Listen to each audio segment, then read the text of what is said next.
Hey everyone, Kyle once again, and welcome back to another movie review. And now I get to a movie review that a film that it's one of those films that I grew up watching that I used to watch with my dad all the time.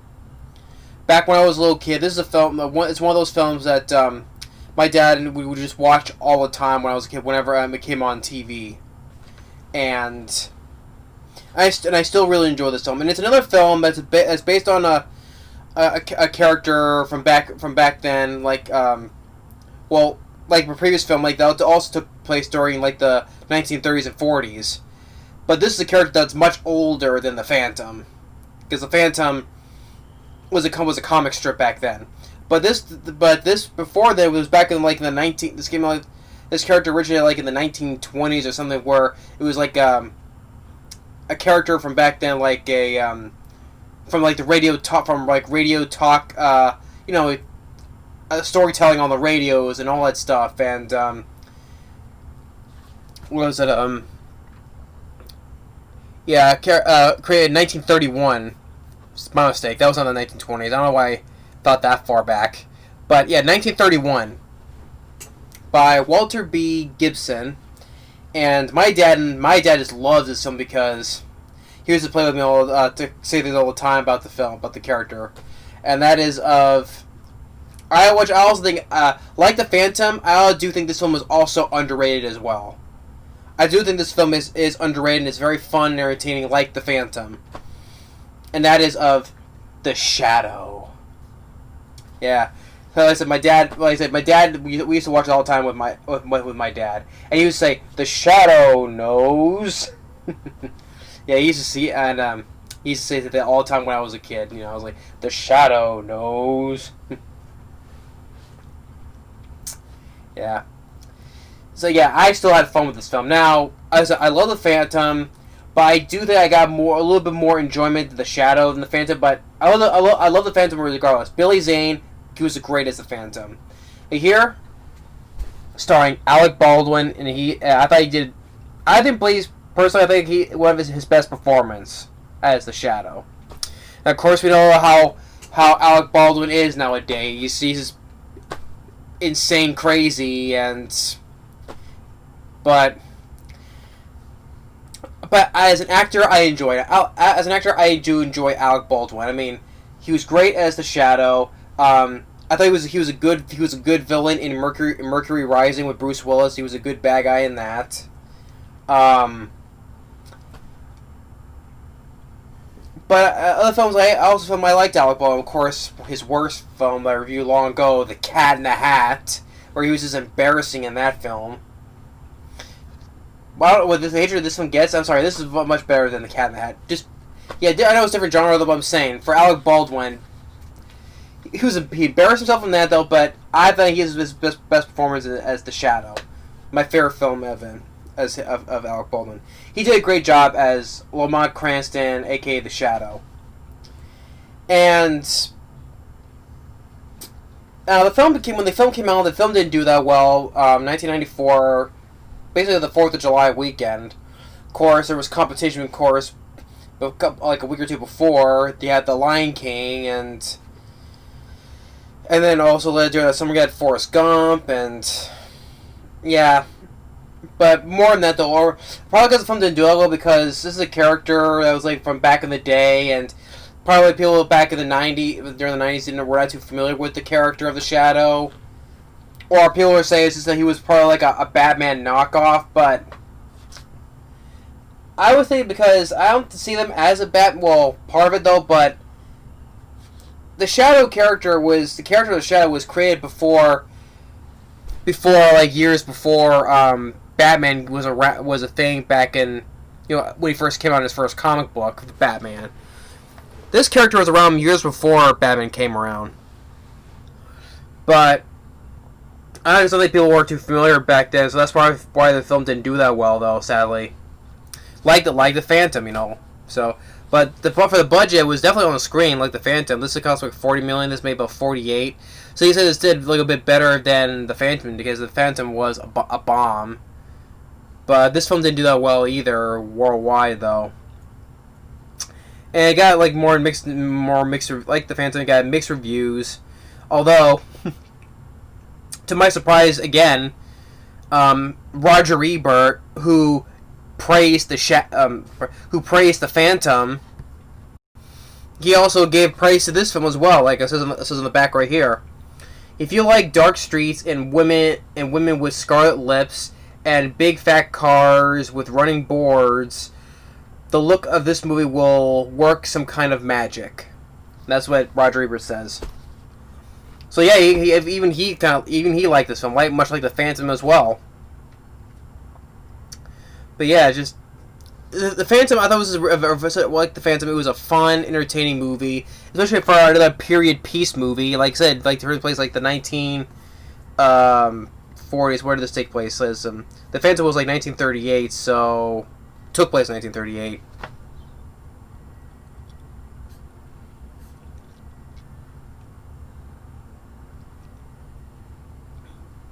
What place? Didn't say that well. But it took place during that time, so like the 30s and 40s. But and as for the director, it's directed by Russell Mulcahy, who this is the guy who directed the Highlander, the Highlander with Christopher Lambert.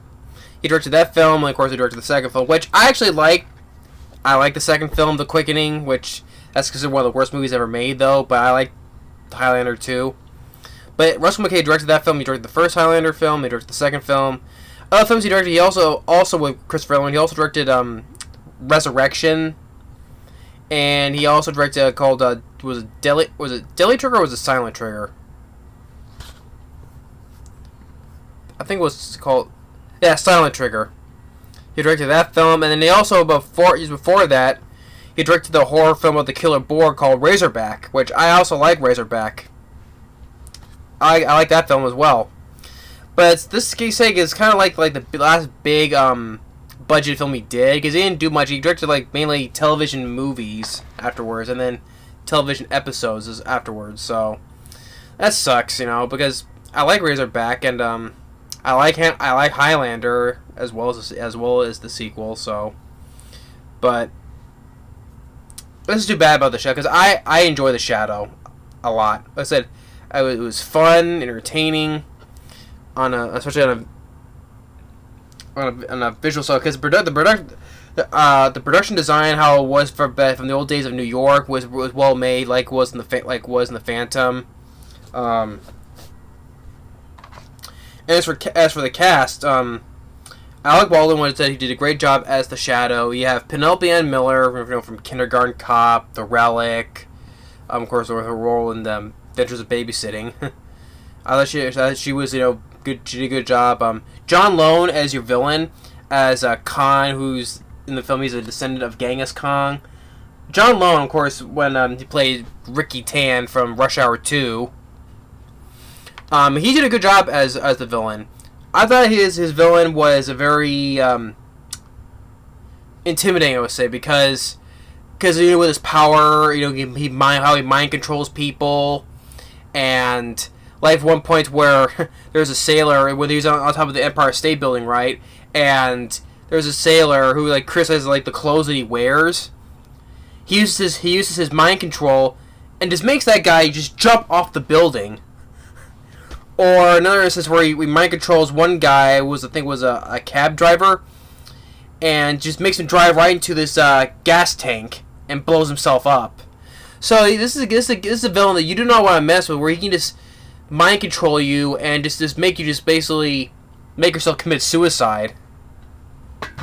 So I thought John Lone, he did a really good job as the villain of Sauron Kong. And as for other cast members, you got Peter Boyle, may he rest in peace. It was always good to see Peter Boyle.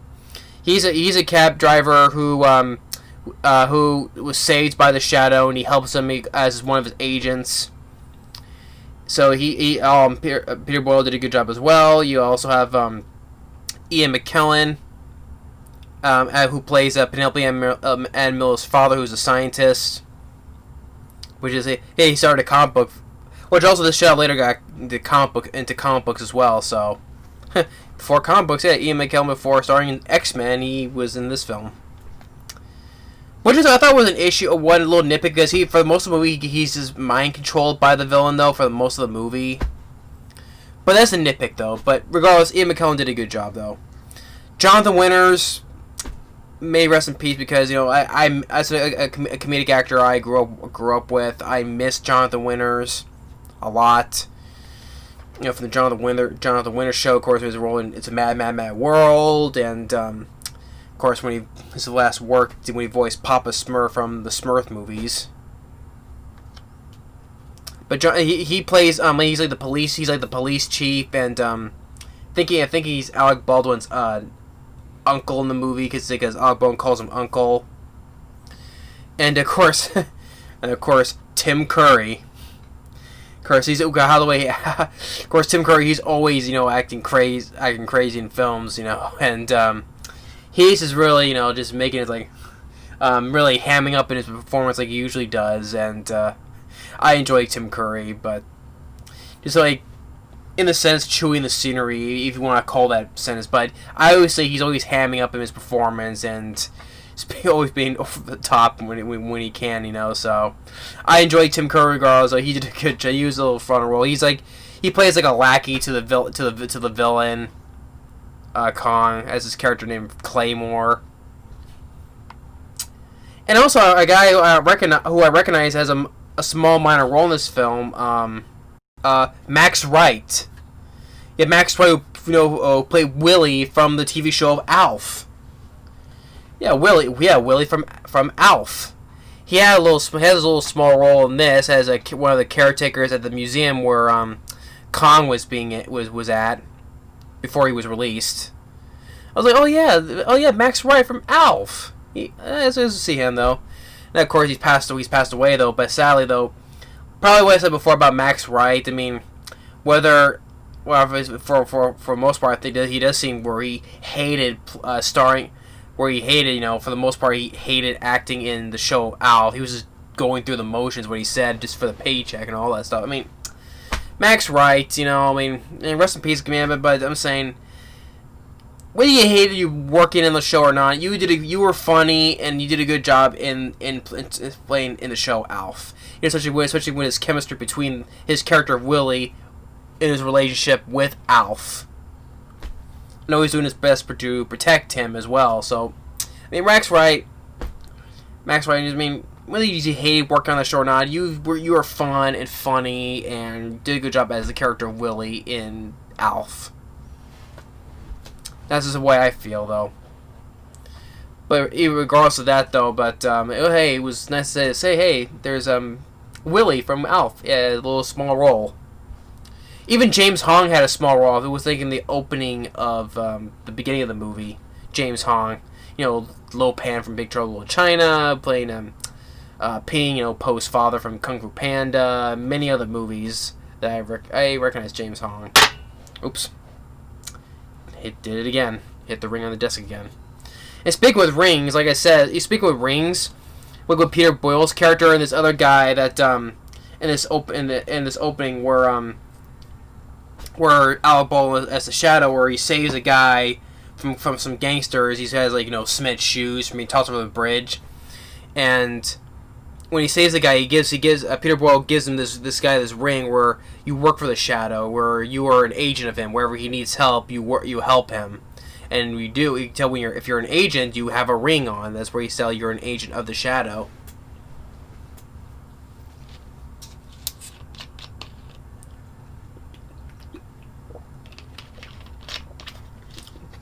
So yeah, that we forgot about the ring, and but yeah. So overall, the cast is very solid and did a good job, especially for John Lowe. John Lowe, I thought he was a really good villain. I would say underrated villain. I would say because I think this is a villain that deserves a little bit more talking about. Siwon Kong, because John Lowe, I think he did a good job as the villain. Alec Baldwin, he knocked it out of the park as the Shadow, as Lamont Cranston. Same with Billy Zane. He did a great job as the Phantom. Here, same thing with Alec Baldwin. He was really fantastic as the Shadow. My dad, as much as my dad how he feels about Alec Baldwin today, though, my dad still will say he did a wonderful job as the Shadow. Even he would agree with that.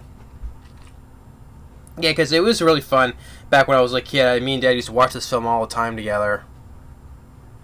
So yeah, the cast is very solid. Like I said, the production design, you can see the budget on the screen, like how the settings for New York back in the day. The directing, the cinematography, also the directing, and especially a lot with the screenplay by David Koepp, which I got credit to as well, because more times I always get, when I do reviews, I always say the director, but I always wanted to mention the people who do the scripts and stuff like that. So even writer David Koepp is involved in this film as well. He did a good job with the way the film was written, because like how certain character developments between each other, like especially with you get a thing with Alec Baldwin, who also powers of psychic as well, to power to manipulate stuff, Even Penelope Ann Miller, because she's also a psychic, so between the two of them, it's hard to, like, he tries to get into her head, and she won't let him, because she's also psychic as well. And so you get a little bit of a dynamic between the two of them. I don't think dynamic's the right word, though, but I'm just trying to do the best between how, because they're both psychics, and just, like, pushing one each other out, like, especially her. And but I thought she did a good job as well, Penelope Ann Miller. In the opening, how Alec Baldwin, because he for how he was back then, for his character back then, which he had a different name. He had a name called Yin Ko.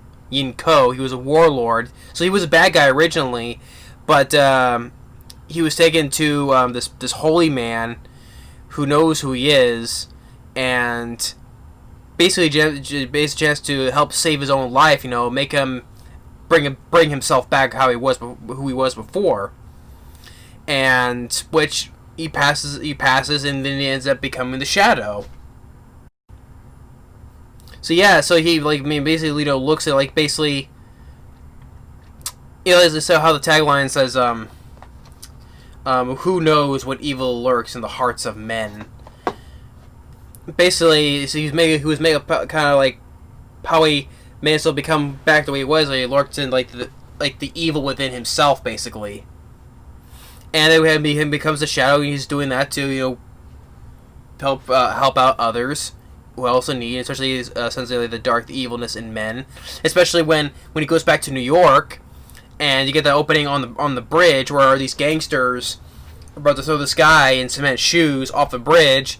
And I like how Alec Baldwin, because they say it's like they say the Shadow's kind of like a Batman knockoff, which at one point I could see, because how, like in this scene on the bridge or with the gangsters, like how the way he talks. How he's intimidating especially the leader of this little group of gangsters, and it's like, you're guilty and all that, or how the stuff that always says about people who are saying we're guilty or etc. And you're gonna turn yourself in, whatever. And the guy starts shooting at everywhere, and then when he finally appears and he tosses him to this car. And the other guy's gangsters, and the Shadow saves that guy, shoots off the cement off the feet, and Peter Boyle drives up as the cab driver, who basically he's an agent now because he was saved by the Shadow, and gives that guy the rings, and now he's an agent as well wherever he needs help, wherever he's able to help the Shadow. And then when they bring in the case, for the contains of John Lone. When he comes back, and how he manipulates, like, especially also he manipulates this one guard and makes him shoot himself in the head as well. So like I said, makes a guy drive up and makes himself explode by driving this gas tank. Makes himself jump off the Empire State Building. And makes him shoot himself in the head. So for a guy who's like a villain like this, you don't want to mess with him. It's like you sneeze on him, then he'll make you kill yourself. Or, you get what I'm saying. Like, this guy, one little thing you want interaction with this guy, then he'll make you kill yourself. But yeah, but John Malone did a great job as Khan. He's living with the world he's in, and he wants to make become the ruler of the world. As every villain, they want to rule the world, and that's when Tim Curry gets involved with the guy, and for the most part he brainwashes Ian McKellen, because he's a brilliant scientist, to make him build this atomic bomb. And that's like I said, for the most part of the movie, he's been brainwashed. But Ian McKellen is good anyway, though. But it's a little nitpick on the character. He's just been brainwashed for most of the movie.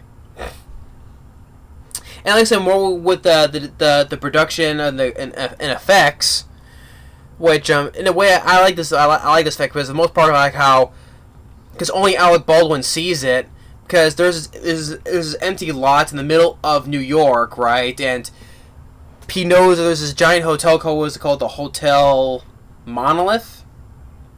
It's this big gigantic hotel. It's right in the middle of New York. But regular people see it, it's just an empty lot, but Alec Baldwin sees it really is. There's a giant hotel right in the middle. I like how the way when he sees it, it's just really good. Even for 1994, I'm willing to forgive how the way the effect is shot and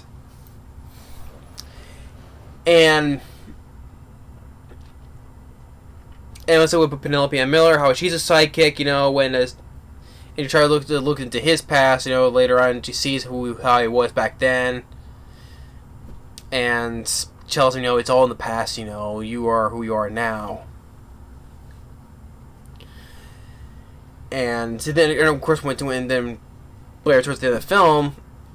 Oh, I got one thing I forgot to give credit, because how could I forget this? Because this film is done with the score of the movie. Done by my favorite film composer. I said before, my favorite film composer, Jerry Goldsmith. I love Jerry Goldsmith. I miss the guy. I said before, he has his own unique way of doing scores for films. I said this before. That's because I like John Williams' score for a lot of films, especially for mostly Spielberg's films. Like I said, I love the score for Jaws, Jurassic Park, War Horse. But it's just Jerry Goldsmith, how his music stands out in his own unique way. Like I said, many scores for his films I love. Star Trek: The Motion Picture, Deep Rising. I come to enjoy a lot more back then. I love the score for Deep Rising now. This film, Small Soldiers, Air Force One, Patton, with George C. Scott. Even Star Trek: First Contact. Star Trek. Even I'll give credit to Star Trek V: The Final Frontier, which that's not loved by everybody though, but still the score by Jerry Goldsmith in Star Trek V: The Final Frontier. Many movies like The Mummy. I forgot to mention The Mummy as well, and just many other great scores by Jerry Goldsmith. Mulan. I forgot to mention Mulan as well. He has his own way of making his unique way of doing scores for films, and I miss Jerry Goldsmith, and he did a really great. That's one of the big positives for me for this film is Jerry Goldsmith's score. I don't know how much more I could praise about Jerry Goldsmith, and that's one of the biggest things about it, because not only the cast of the production design, the directing, writing, but the score is one of the films that really stands out in this film. I love Jerry Goldsmith. Excuse me.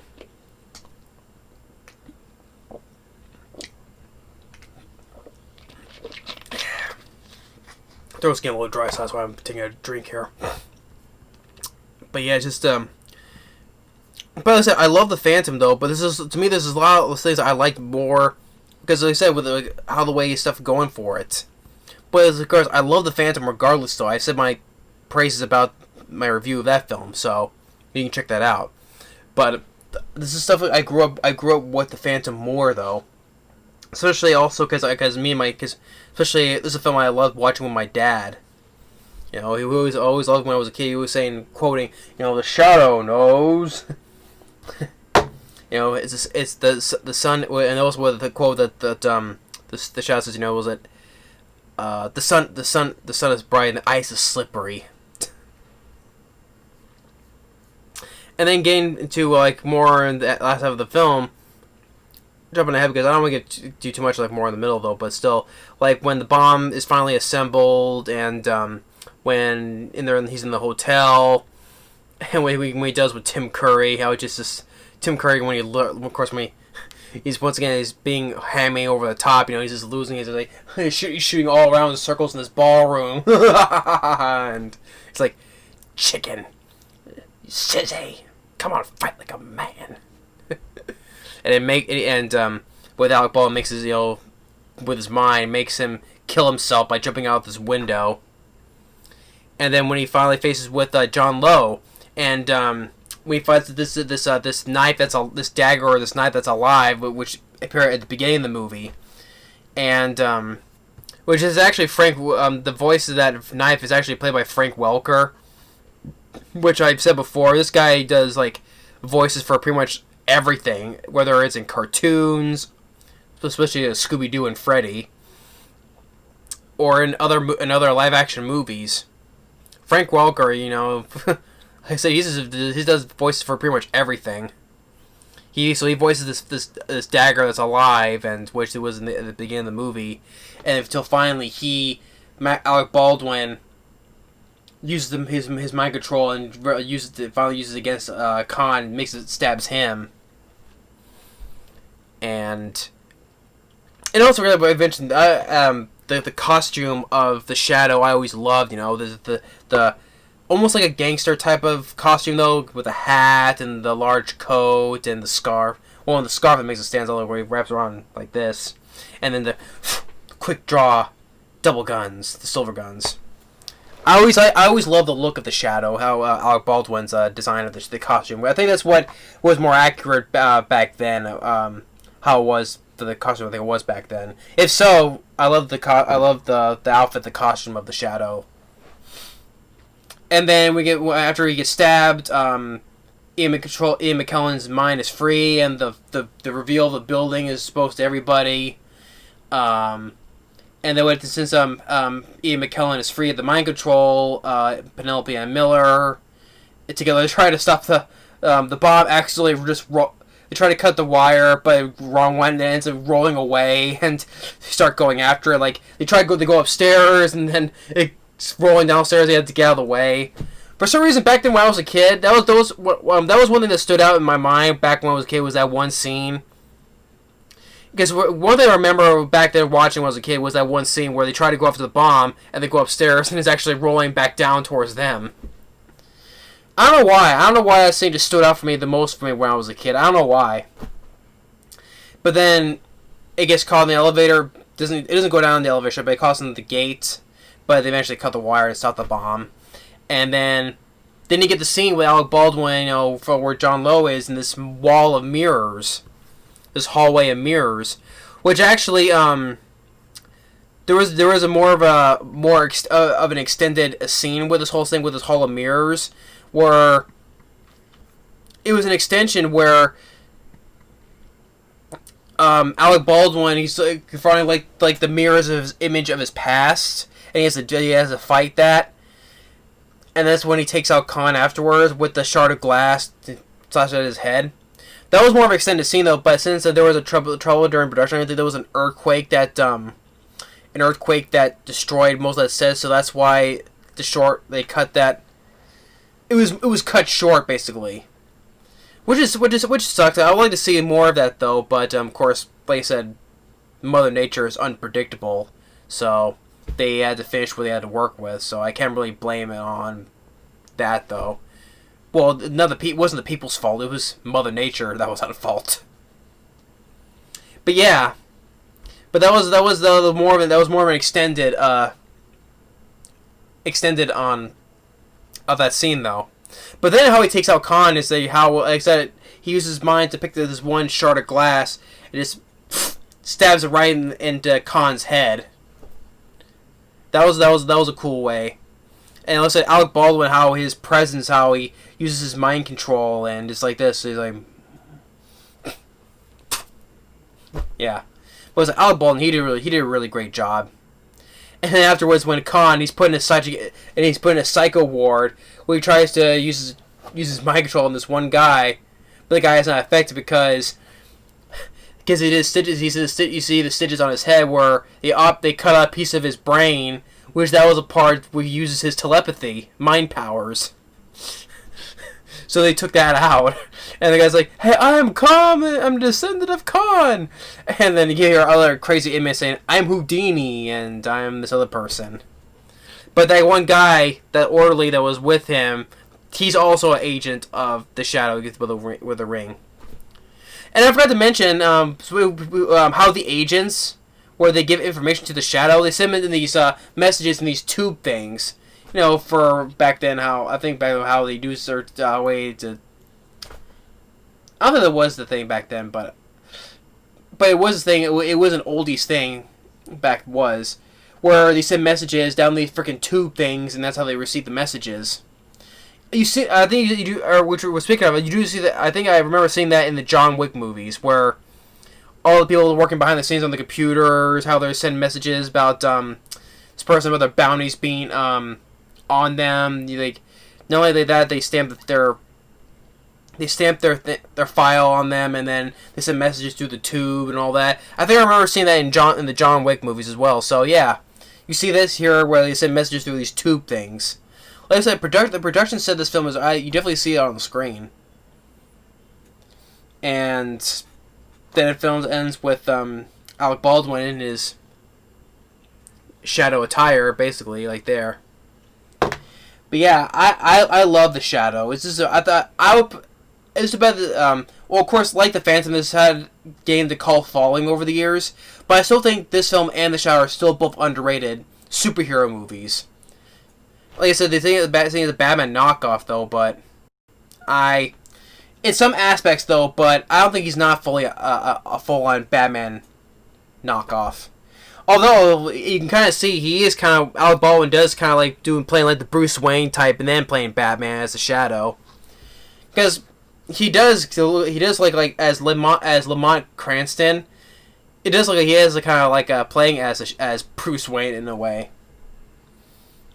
So yeah, he in a way maybe he is a Batman though, but still is not is not a knockoff of Batman, because this character existed before Batman was created.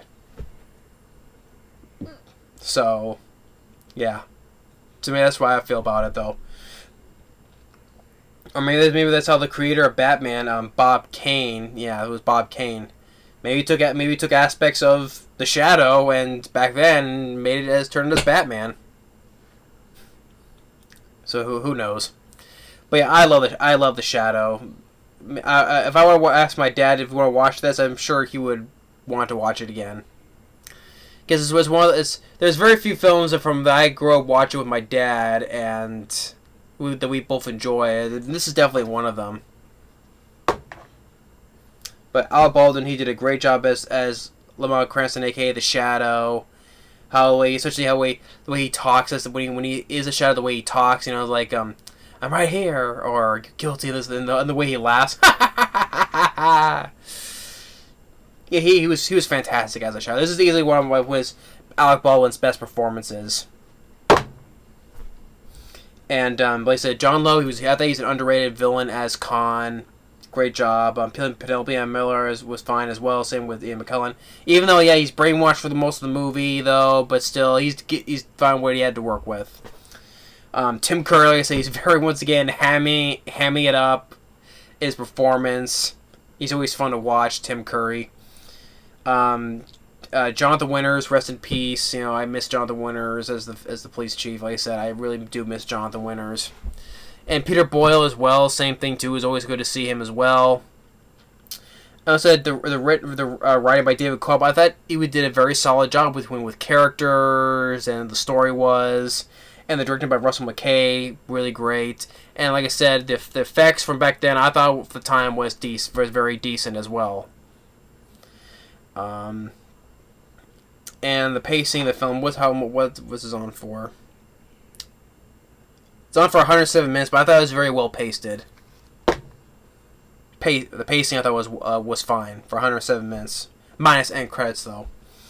And of course, I can't forget, like I said, the score by Jerry Goldsmith. I can't praise his score enough in this film. I really enjoy love his score in this film. I always love Jerry Goldsmith. That's why I always said before, he's my favorite film composer. I can't praise Jerry Goldsmith enough. I love his scores for many movies. Like I said, I just named a few right there. Like I said, from Small Soldiers to Air Force One, Star Trek: The Motion Picture, Star Trek: First Contact, even Sleeping with the Enemy as well. I forgot to mention, yeah, Sleeping with the Enemy too. Deep Rising as well, Mulan, The Mummy, Patton. Just many scores by Jerry Goldsmith I just love. Like I said, he does it in his own. He has his own unique way of doing scores for movies. That's why, to me, I think he stands out more. Like I said, I love John Williams. I do. I like Hans Zimmer as well. But just to be Jerry Goldsmith, it's just how the way his own unique way. I can't describe it. Unique. Way he does the scores. That's the only way to describe Jerry Goldsmith. Unique. But yeah. So I don't know how much praise I definitely give this. To me, I give this 2 thumbs up.